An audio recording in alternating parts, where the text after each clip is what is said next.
Hello viewers, আশা রাখি সবাই ভালো আছেন। চলে আসলাম আজকে আমরা নতুন একটি ভিডিও নিয়ে। আজকে আমরা এই ভিডিওতে জানার চেষ্টা করব যে কেন ওয়ান ব্যাংক থেকে আমাদের আশানুরূপ ডিভিডেন্ড আসেনি এবং তার ভিতরে বেশ কিছু কারণ আছে এবং কেন হঠাৎ করে এই ওয়ান ব্যাংকের প্রাইসটা এত ফলিং হতে থাকে। তার যা যা কারণ আছে আজকে আমরা এই ভিডিওতে তুলে ধরার চেষ্টা করব। আশা করি ধৈর্য সহকারে পুরো ভিডিওটি দেখার চেষ্টা করবেন এবং এখানে কোনো ধরনের বাই সেল নির্দেশনা দেওয়া হচ্ছে না। আর আমরা জানি যে শেয়ার মার্কেট ঝুঁকিপূর্ণ জায়গা, তাই জেনে বুঝে তার বাদে বিনিয়োগ করবেন। চলুন এবার আমরা মূল পর্বে শুরু করি। আমরা যদি খুব সুন্দরভাবে দেখার চেষ্টা করি যে ওয়ান ব্যাংকের চার্টটা, ওয়ান ব্যাংকের গত বছরে একটা মুভমেন্ট হয় ভালো এবং তখন থেকেই দেখা যাচ্ছিল যে ওয়ান ব্যাংকের প্রচুর পরিমাণের হচ্ছে গিয়ে আপনার প্রাইসটা বৃদ্ধি পেতে থাকে এবং সেটা হচ্ছে গিয়ে নভেম্বরের দিক থেকে, এবং অন্যান্য শেয়ার যেখানে হচ্ছে গিয়ে আপনার কমতে থাকে, মার্কেটও অনেকখানি পতন হচ্ছিল, উঠানামায় ছিল, খুব একটা ভালো সাস্টেন ছিল না, সেখানে দেখা যাচ্ছিল যে ওয়ান ব্যাংকের একটা বড় আকারের প্রাইস উত্থান হয়ে তার বাদে ডিক্রিজ হতে থাকে।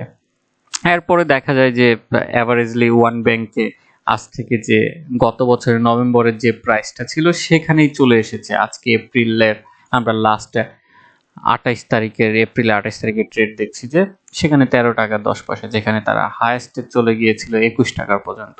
তার মানে বোঝা যাচ্ছিল একটা ভালো একটা গ্রোথ রিটার্ন দিয়েছিল। এবং ওয়ান ব্যাংকের যদি আমরা কন্টিনিউয়াস যদি আপনার ইপিএসটা দেখি তাহলে আরো বেশ কিছু বিষয়ে জানতে পারবো যে ওয়ান ব্যাংকের আসলে অন্যান্য কোয়ার্টারে কেমন একটা ইপিএস ছিল। ওয়ান ব্যাংকের যদি আমরা লাস্টে থার্ড কোয়ার্টার দেখি, যেখানে ছিল তাদের 0.18 এবং যেখানে গত বছর ছিল 0.22, এবং সেখানে দেখা যাচ্ছে যে একত্রিতভাবে ইপিএস এসেছে 1.64 টাকা, যেখানে গত বছর ছিল 1.15 টাকা। তার মানে থার্ড কোয়ার্টারে আমরা বুঝতে পারি যে তাদের ইপিএসটা কমে আসে, কিন্তু একত্রিতভাবে তাদের 9 মাসের ইপিএসটা ভালোই এসেছিল। এবং সেকেন্ড কোয়ার্টারে তাদের যদি আমরা ইপিএসটা দেখার চেষ্টা করি, দুঃখিত, আগে ফার্স্ট কোয়ার্টারটা আমরা দেখে নিই। ফার্স্ট কোয়ার্টারে 84, যেটা গত বছর ছিল 79, এবং সেকেন্ড কোয়ার্টার আমরা দেখতে পাচ্ছি 67, যেখানে ছিল আপনার 0.18। তার মানে বোঝা যাচ্ছিল যে সেকেন্ড কোয়ার্টার প্রচুর পরিমাণে তাদের গ্রোথ বৃদ্ধি হয় এবং আবার থার্ড কোয়ার্টারে তাদের কমতে থাকে। এবং হঠাৎ করেই আমার কাছে যেটি খুবই চোখে লাগে যে তাদের এই নভেম্বর মাসে প্রচুর পরিমাণের হচ্ছে যে স্টকগুলোর থেকে বড় বড় ইনভেস্টররা সেল আউট করে দেয় তাদের হাতে রাখা শেয়ারগুলো, এবং যার ফলেই হচ্ছে গিয়ে এই ঘটনাটা ঘটে। যেখানে দেখা যায় যে তাদের যদি আমরা দেখি যে এখানে যদিও খুব রিসেন্ট তেমন একটা চার্ট আমি আপডেট দেখতে পাচ্ছি না, যেটা 2020 সালে আমরা খেয়াল করি যে তাদের পাবলিকের হাতে যেখানে শেয়ার ছিল 40.41%, সেখানে হচ্ছে গিয়ে হঠাৎ করেই আমরা 28 ফেব্রুয়ারিতে এসে গিয়ে দেখি যে পাবলিকের হাতে শেয়ারটা অনেকাংশে বৃদ্ধি পেয়েছে, যেখানে 21 সালের আমরা যদিও তথ্যটি পাইনি। এবং লাস্ট আমরা মান্থে যেটা মার্চে দেখতে পাচ্ছি যে 45.66%। তো যারা যারা বড় ইনভেস্টর তারা হচ্ছে গিয়ে আপনার সেই নভেম্বর মাসে এইখানে গিয়ে আপনার তারা সেল আউট করে দেয় এবং সেটার আস্তে ধীরে ধীরে সেটার পতন ঘটে থাকে।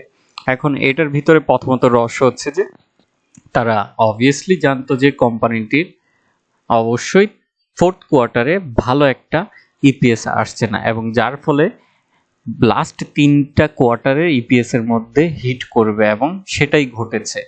তো অ্যানুয়াল যখন ইপিএসটা আসলো তখন দেখা যাচ্ছিল যে কোম্পানিটির পারফরমেন্স খুবই বাজে অবস্থায়, কিন্তু আমরা দেখে আসছিলাম যে তাদের 3 নাম্বার কোয়ার্টার পর্যন্ত কিন্তু খুবই ভালো ইপিএস, যেটা গত বছরের তুলনায় অনেক ভালো পার্সেন্টেজ বৃদ্ধি পেয়েছে। কিন্তু হঠাৎ করেই দেখা যায় যে যখন ডিভিডেন্ড ঘোষণা আসলো তখন তাদের 4র্থ নাম্বার কোয়ার্টারে ইপিএস খুব লাজেহাল অবস্থায় হয় এবং যার ফলে তাদের সবচেয়ে কম ডিভিডেন্ড ঘোষণা করে বিগত কয়েক বছর যাবতে, এবং সেটার ফলে হচ্ছে গিয়ে আমরা হয়তো কোম্পানিটির আগামীতে আরও কিছুটা ফলিং দেখতে পারি অ্যাজ এ প্রাইজের দিক থেকে।